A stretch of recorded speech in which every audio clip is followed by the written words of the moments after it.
Bonjour et bienvenue à votre nouvelle édition des mots orphelins.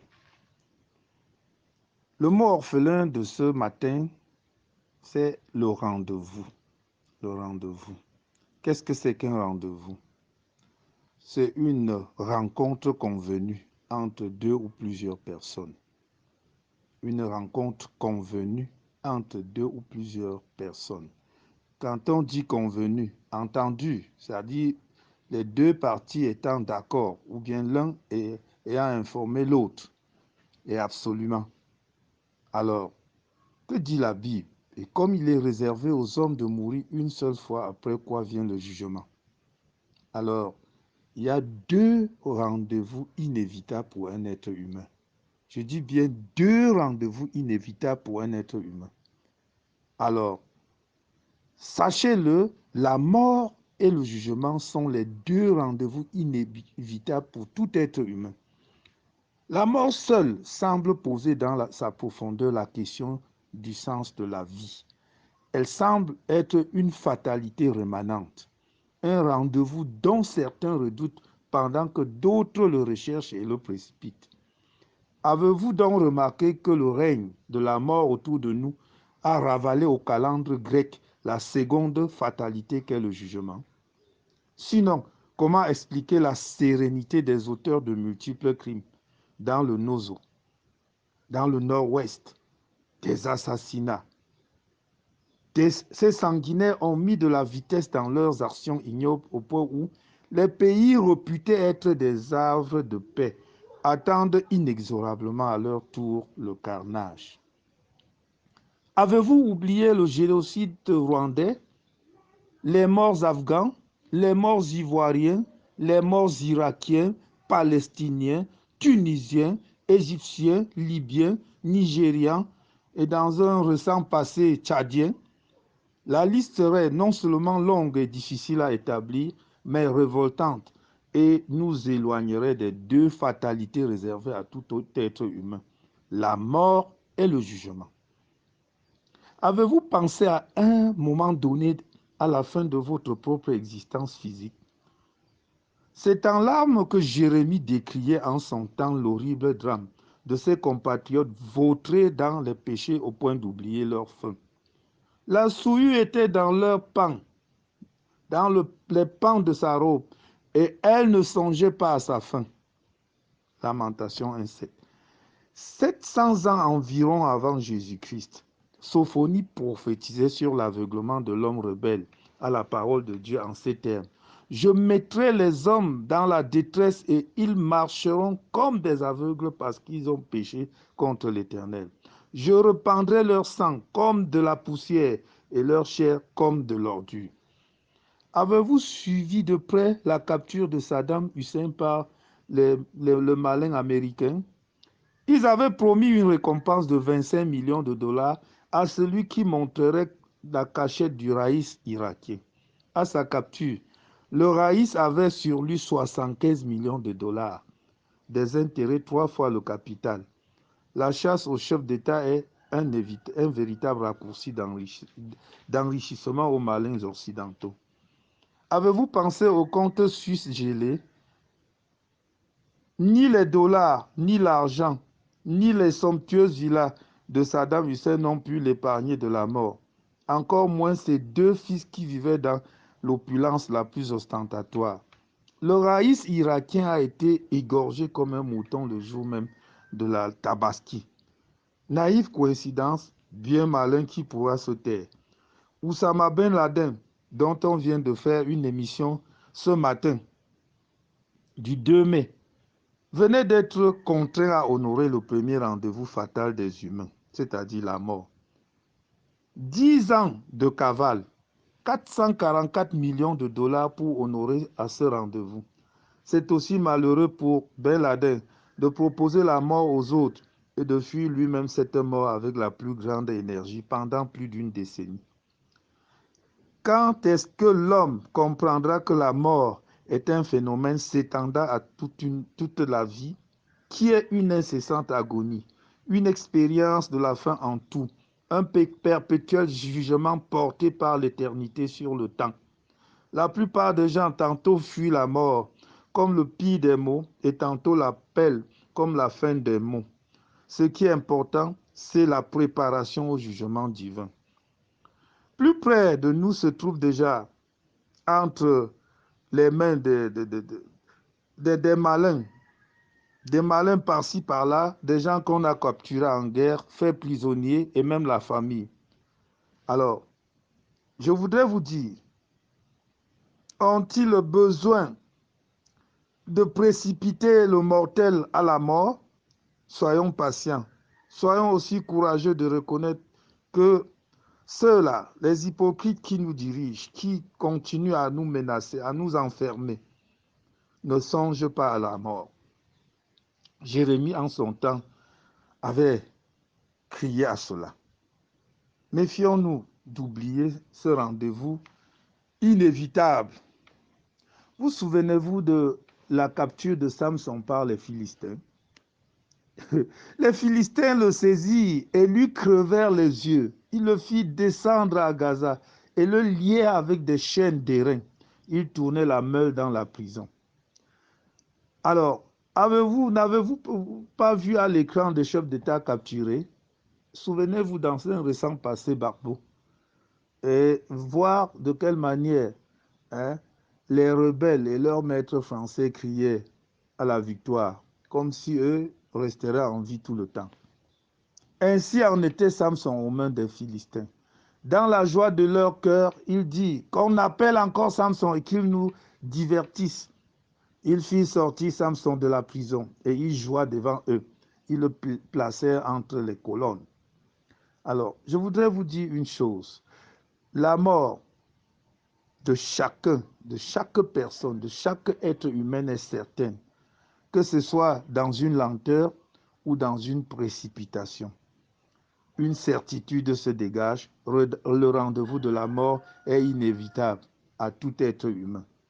Égyptiens, Tunisiens, Syriens, Yéménites, Tchadiens ou autres, Camerounais, nous sommes sur le chemin de la mort.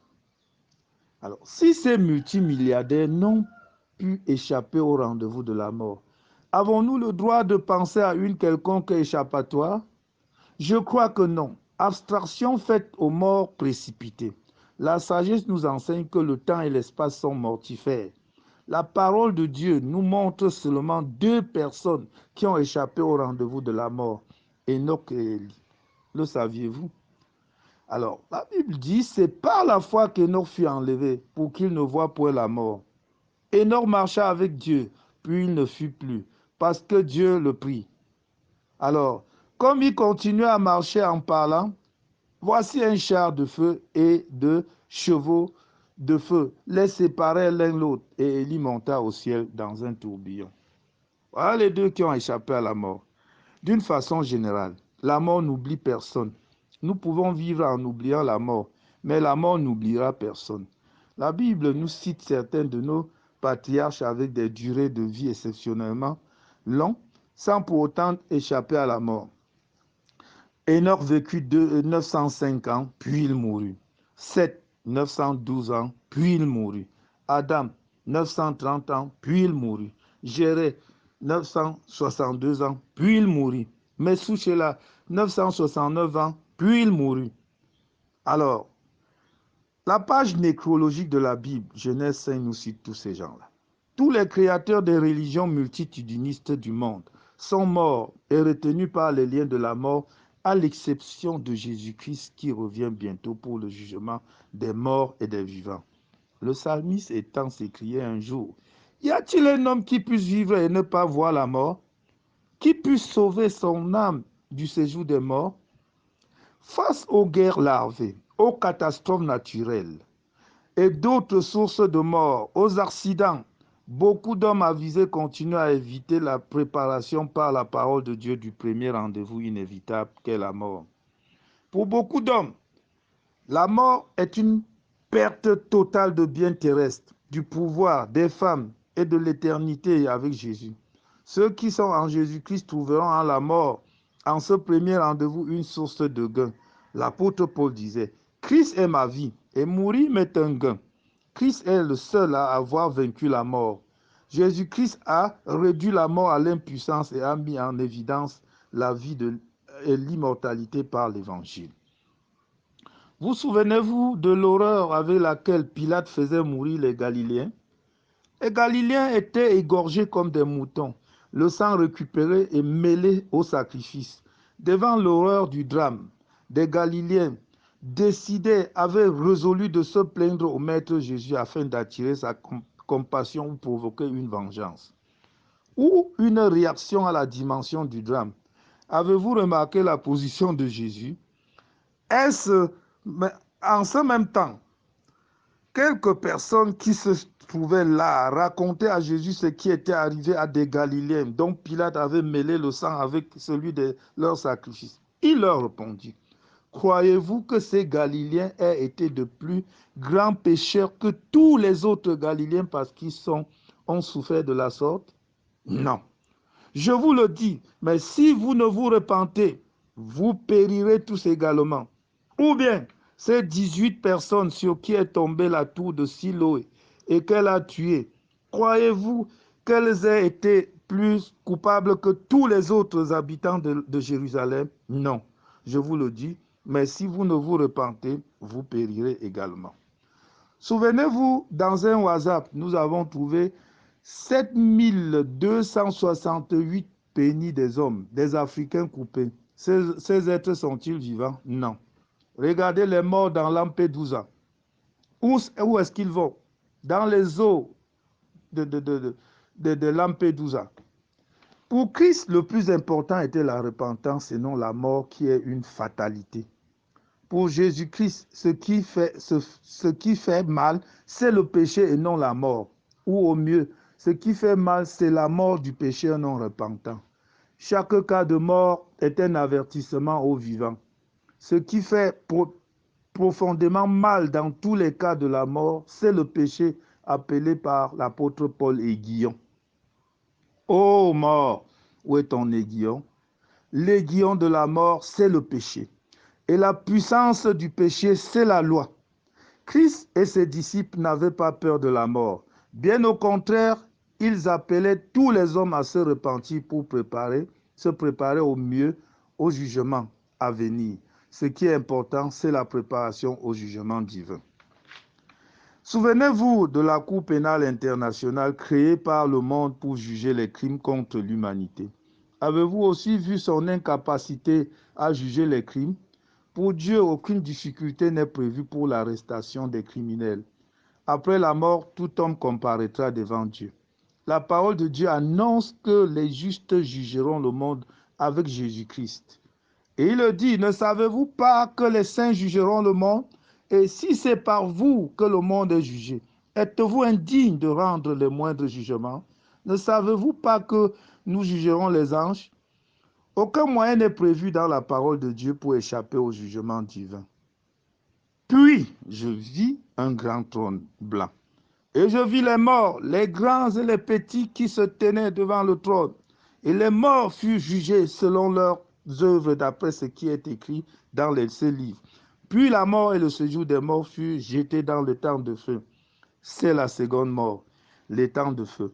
Quiconque ne fut pas trouvé écrit dans le livre de vie fut jeté dans le temps de feu. Dieu nous a avertis, et il avertit par sa parole qu'il y a des livres entre les mains des anges pour enregistrer nos actes, en bien ou en mal, à découvert ou en secret. Aucun ne pourra réussir à corrompre un ange du ciel de changer les actes posés pendant sa vie. Aucun n'échappera au jugement dernier. À propos des livres dans le ciel, alors la Bible le dit. En ce temps-là, ceux de ton peuple qui seront trouvés inscrits dans le livre de vie seront sauvés. L'Éternel fut attentif et il écouta. Et un livre de souvenirs fut écrit devant lui pour ceux qui craignent l'Éternel et qui honorent son nom. Malachie 3,16. Alors, voyez-vous la perte de mes amis constamment et récemment, Tathieu Joseph. Alors, à la famille durement éprouvée, je dis que le Seigneur peut les consoler. La parole de Dieu nous exhorte à amasser pour le ciel. Ne vous amassez pas des trésors sur la terre, où la teigne et la rouille détruisent, et où les voleurs percent et dérobent, mais amassez-vous des trésors dans le ciel, où la teigne et la rouille ne détruisent point, et où les voleurs ne percent ni ne dérobent. Car là est ton trésor, là aussi sera ton cœur. Alors, dans le livre, as-tu inscrit ton nom? Dans le livre de vie, as-tu inscrit ton nom? Dans le livre de mort ou bien dans le livre de vie de l'agneau? C'est ici-bas que s'opère le choix. Après la mort, les prêtres et les serviteurs du monde entier réunis ne pourront t'envoyer au ciel. Il est possible de croire fermement à un mensonge. Ce mensonge ne deviendra jamais la vérité. Le temps n'altère jamais la vérité. Merci.